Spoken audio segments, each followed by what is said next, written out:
Bismillahir Rahmanir Rahim. Nahmaduhu wa nusalli ala rasulihil kareem. So yesterday we were discussing ta'neeth, and we said alifu ta'neeth is equivalent to two sabab. And then in the ending it says here maqam as-sababain at-ta'neeth wa luzumihi.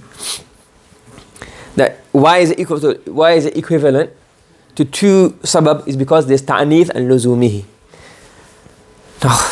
I'm going to have to explain it because it comes in the book.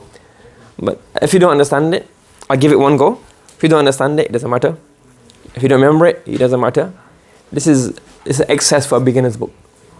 And I'm going to have a bit of a rant here. But this is some of the problem with some of our the way we study Nahw and the way we study sometimes.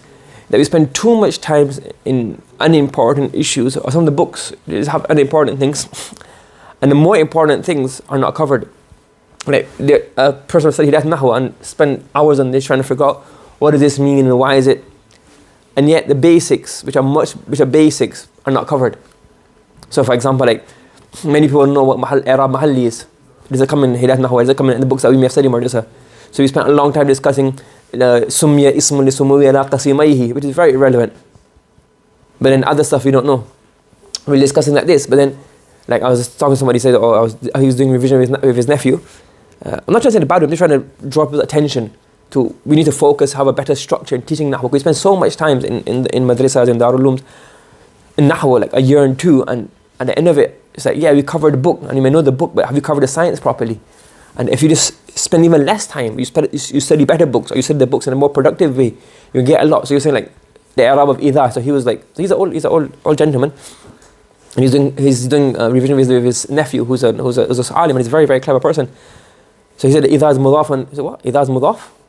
How can idha be mudaf? What's this? So he's a very clever person. I know him personally. He's very clever and he's studied well. But they don't study the correct books. They haven't been taught the correct books. And a lot of time they spent something like this, ta'neeth wa luzumihi, which is like a philosophical discussion behind the language. So we need to kind of prioritize where. I'm going to explain it because in the book, so I just want to have the whole book complete. But this is ridiculous having this in this book and spending time on this is not worthwhile. So everybody's switched off already. If you're interested, you can follow it. It does have a few points here and there, but at this level it's not important. So ideally for most people, I say skip this part. Remember, say خلي لأن. You're supposed to say من غير تعرض للأدلة والإلل. Anyways, this means the old man rant. So here we have us. So what happens here? The whole philosophy behind this is the asal is ism. What's the asal amongst all the kalimat? What's the asal? Ism. And what's the fara? Meaning the off branch, the verb. Why? There's another discussion behind that. I'm not going to go into that. So the asal is the noun, and the off branch is what? The verb. Correct? Because why? Everything is made from the masdar according to the Basri, Ahlul Basra. So the original is the noun, and everything is made from the noun. Therefore, you go into the off branch. So the verb is the off branch. And how? So the verb is the off branch of the ism. Correct? And for two reasons. One is a lafzi reason, one is a ma'nawi reason. Because of one lafzi reason and one ma'nawi reason, the verb becomes an off branch of the ism. This is ridiculous. I'm sure the Arabs like pre-Islam and all this Arab poetry, the Al-Qalam and all the Shu'ara, the Sab'a Mu'allaqa, all of these guys probably think, what are you talking about? We never thought of one of this. But anyways, it's in the book. So this said what? That the ism is a fara. Ism is asal, and the fara is a fa'il. Why is it a fara? For two reasons. One is because lafzan, the masdar is a root, and the verbs are derived from the masdar. Number one. Number two is that a verb cannot exist without a fa'il. Can it? So in that way it's muhtaj. So there's two ways is a fara. Ma'nawi fara and lafzi fara. So is fara lafzan wa ma'nan. Correct? Therefore, if we have any ism from which we get a concept of it being a fara of the asal, right? Min haythul lafz wa min haythul ma'na. So if a word, a noun, resembles a verb, either in a ma'nawi aspect or a lafzi aspect, then we will also say this word becomes what? Ghayr munsarif. Because what's ghayr munsarif? A word that resembles a fa'il. In 9 reasons. And these 9 causes are actually what? Resemblances of verbs. How is each one resemble a verb? you could figure out or don't worry about it. Just amana sadaqna, do taqleed in this nahw. Okay? Yes, you follow me so far? If not, it's not too important. I'm just going through it. And if you follow the process, fabiha. And if not, I'm not even going to ask it. This will never come exam. And you never need this in nahw in the rest of your life. Unless you become a nahw junkie and you study all of these like deep nahw stuff, then you need it. Other than that, I can think of one person who enjoyed this. I'll send in the clip of the video afterwards. But other than that, everybody probably think, what's all this? Anyways. So, شابه الفعل من جهة اللفظ أو جهة المعنى. So if a ism resembles a verb from a ma'nawi perspective or a, what perspective? A lafzi perspective, it becomes غير منصرف. So it has to have mushab, and that's why these asbab tis'a are what? Resemblances to the verb. Now, alifu ta'nith.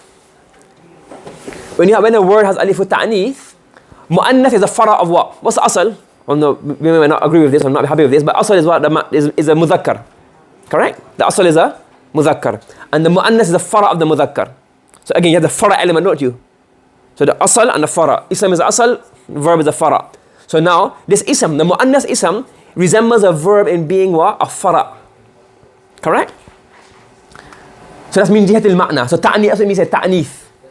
So the alif mamduda is qa'im maqam of two sabab, because number one is ta'nith. And ta'nith is resembles the verb in jihat al-ma'na. How? Because it's a fara of the asal. The same way the verb is a fara of the ism, the ta'nith is a fara of the mudhakkar. So in the ma'nawi aspect, the alif ta'nith resembles a verb. And a lafzi aspect is what? Luzum. Why? Can you ever, for example, hubla. Can you drop the alif? It's muhtaj to the alif, isn't it? Can you hamra? Can you drop the alif and the hamza? You can't drop it. So it's lazim. So it's the same way, can you drop the fa'il? So the same way it has ihtiyaj. So the luzum of that, so the luzum is the way it resembles the what? Fa'il. And being a fara, being a mu'annath, is a fara of the mudhakkar, resembles a fa'il. Therefore, this has a resemblance of the verb min jihat al-ma'na and min jihat al-lafz. Therefore, it's ghayr munsarif on its own. Have you understood? I know, kind of, that's enough, that's more than enough. Okay? So I've explained it. If you want to go, if you're interested, go back over and watch the video again and follow it bit by bit. If you're even more interested, go to ghayr munsarif in Awdah al-Masalik, in the not even Ibn Hisham, in the Hashiyah of Ibn Hisham, Awdah al-Masalik, there's a comment, there's a note on there. But that's only if you've studied all the others nahwa and you're just tired of, like, you need more stimulation. Then like people, like, they do also weird stuff and they need more and more stuff. People who do drugs and they have a bit of drugs and they need to do more and more and more. If you do enough nahwa and it doesn't stimulate anymore, you want to get really deep into it, you can check it. For all of you who are in the second years, don't bother. Anybody who's watching and you really want to find out what it means, watch the video again if you don't understand. And if you still don't understand, check in the Hashiyah of Awdah al-Masalik. It's written there in the Bahth of Ghayr Munsarif. Other than that, this discussion is irrelevant to us. Yes? And yeah. Subhanallah wa bihamdi, subhanakallahumma wa bihamdika, wa nashhadu an la ilaha illa anta, wa nastaghfiruka wa natubu ilayk.